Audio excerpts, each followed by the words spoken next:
72 hours. That is all the time this war needs to be decided. The scenario is Taiwan. On one side of the map, China has more ships than the United States Navy has active warships in the entire Pacific Fleet. It has missiles that can reach American bases over 2,000 miles away. It has 134 military airfields within 1,000 miles of Taipei, short supply lines, home field advantage, every logistical card in its hand. On the other side, distance. Thousands of miles of open ocean, a handful of air bases within useful range, a carrier group that cannot get too close without entering the kill zone of China's most dangerous weapons. By every numerical measure, this war is already decided before it begins. Except one aircraft is not in that calculation yet, and when you add it in, the entire picture changes. This is why America's F-35s may be the single most consequential piece of hardware in any Taiwan conflict, not because of what they can destroy, but because of what they can see and what they keep alive.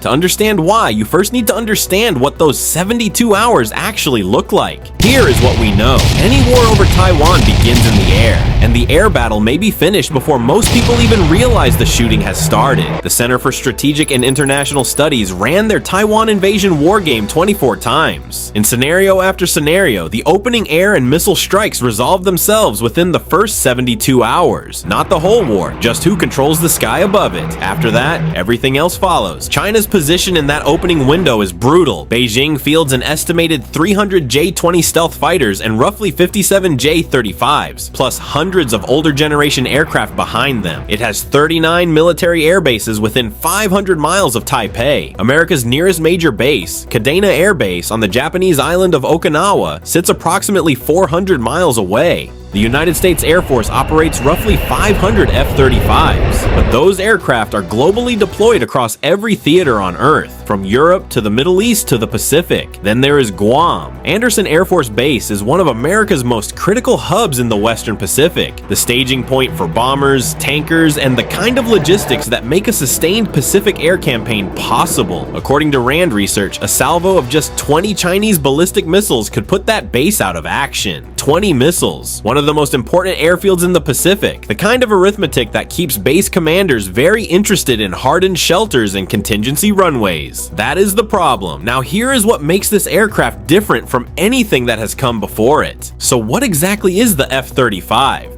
And why does it matter more than any other aircraft in this scenario? Start with the basics. There are 3 versions. The first flies with the Air Force from standard runways. The second, the one military planners talk about most in a Taiwan context, can take off in an extremely short distance and land vertically, like a helicopter that also happens to be a stealth fighter. That means it can operate from tiny island airstrips, damaged runways, or stretches of highway. Conventional air bases make large, predictable targets. An aircraft that does not need one is a different kind of problem. The third variant is built for aircraft carriers. It lets a carrier strike group strike targets hundreds of miles away without sailing the ship itself into the range of China's most dangerous weapons. But the variant question is almost secondary, because what truly separates the F-35 from every aircraft that came before it is not speed, and it is not just stealth. It is what the aircraft knows and what it tells everyone else. Think of it less as a fighter jet and more as a flying radar station that can also shoot back. Its main sensor can detect a fighter-sized aircraft at approximately 100 miles, roughly the distance from London to Birmingham. 6 infrared cameras are distributed across the entire airframe and stitched together digitally so the pilot can effectively see in every direction,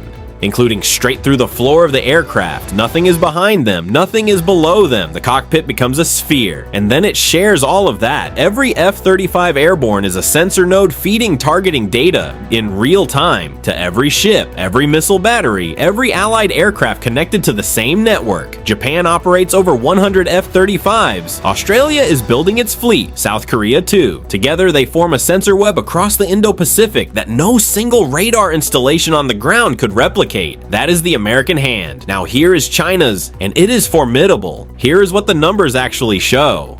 China's strategy in a Taiwan scenario is not to win a fair fight. It is to make a fair fight impossible. Defense analysts call this anti-access and area denial, a layered system designed to push American forces so far from Taiwan that they become irrelevant before they fully arrive. Missile batteries, radar networks, integrated air defenses, each layer overlapping the next, each one extending the zone where operating becomes survivable for some aircraft and suicidal for others. At the center of that system sits the F-26 ballistic missile, a weapon Chinese state media nicknamed, without apparent irony, the Guam Killer. It can reach American bases more than 2,000 miles from the Chinese coast. The Pentagon's own 2024 China Military Power Report assessed China's People's Liberation Army rocket force at 250 intermediate-range ballistic missile launchers. Not prototypes, launchers, operational, dispersed.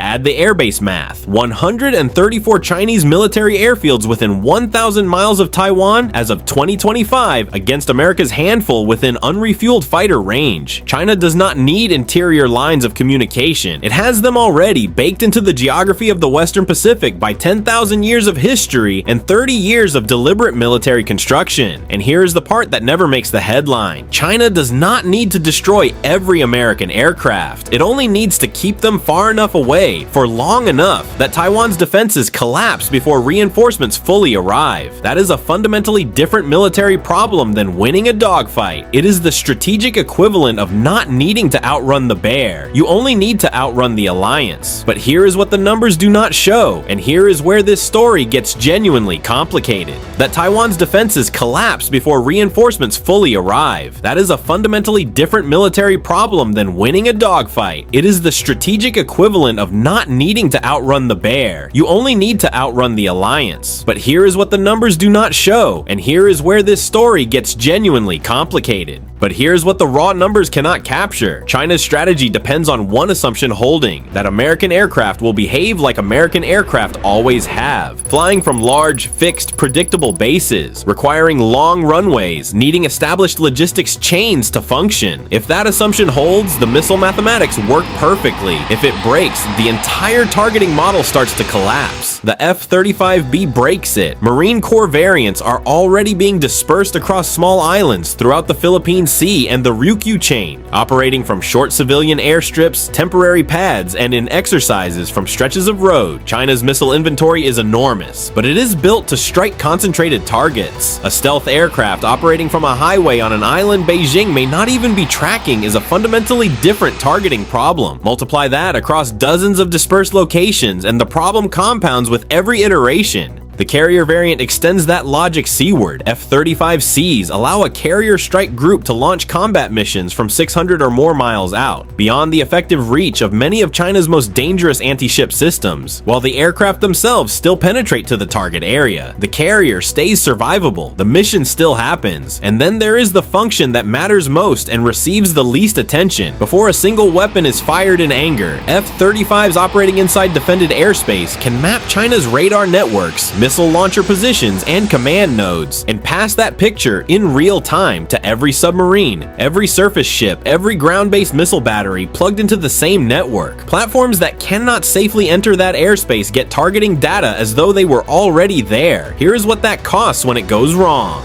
In one iteration of the CSIS Taiwan war game, the United States lost nearly 900 aircraft in 4 weeks, roughly half of everything deployable to that theater. The scenario where America performed best was not the one with the most aircraft, it was the one where stealth and sensor sharing compressed China's decision timeline before those catastrophic losses had time to mount. That single finding reframes the entire question. This war is not decided by who has the most platforms, it is decided by who maintains an accurate picture of the battlefield longest. That brings us to the scenario military planners actually lose sleep over. Here's the scenario military planners worry about. This is hypothetical, but it is hypothetical in the way that fire drills are hypothetical, constructed from real capabilities, real distances, and real decisions that real people have already war-gamed in detail. It begins before dawn. China launches coordinated ballistic missile strikes against Taiwan's radar installations, fuel storage, and command infrastructure simultaneously, not sequentially. The targeting is not random. It is a list someone spent years building. Kadena Air Base in Okinawa absorbs hits within the opening minutes. Anderson in Guam goes temporarily dark. The aircraft that were on the ground ground and not already airborne are, for practical purposes, gone. The first 10 minutes of this war remove options that took decades to position. The F-35s that were already airborne are now operating in contested airspace with degraded communications, no certainty about where they can land when the fuel runs low, and Chinese electronic warfare actively working to sever the data links that make the network function. They are also at this moment the only platforms with a clear enough picture of the battlefield to direct anything else. Submarines, surface ships, ground-based missile batteries, toward targets that are actually there. The fuel gauges are moving, the data links are under pressure, and every decision about where to go, what to target, and whether the network can hold is being made in seconds by pilots who trained for this but never expected the opening salvo to be quite this coordinated, quite this fast, or quite this precise. If the network holds, the battle remains shapeable. If the F-35s are pushed back far enough that their sensors no longer reach the contested zone, by attrition, by electronic warfare, or simply by the geometry of the engagement, Taiwan loses its picture of the battlefield. What follows is a ground war against an invasion force that still has full air coverage and a targeting system that is working perfectly. Military planners call this the degraded network scenario. Everyone else calls it the part where you hope the other briefings went better. This is why the F-35 is not just another aircraft in a Taiwan scenario. It is the thread everything else runs through. So return to where this started. China has the ships, the missiles, the airbase is close enough to matter. By every conventional measure, the numbers favor Beijing before the first shot is fired. But this war, if it comes, will not be decided by who has the most. It will be decided by who can still see, communicate, and strike after the opening hours have destroyed every assumption both sides carried in. In a war over Taiwan, America's most important weapon may not be the one that fires first. It may be the one that survives long enough to keep everything else connected. If this changed how you think about stealth aircraft, the next video explains why China is now building its own answer to the F-35, and what that means for the balance that just shifted. Subscribe so you do not miss it, because that story is already underway.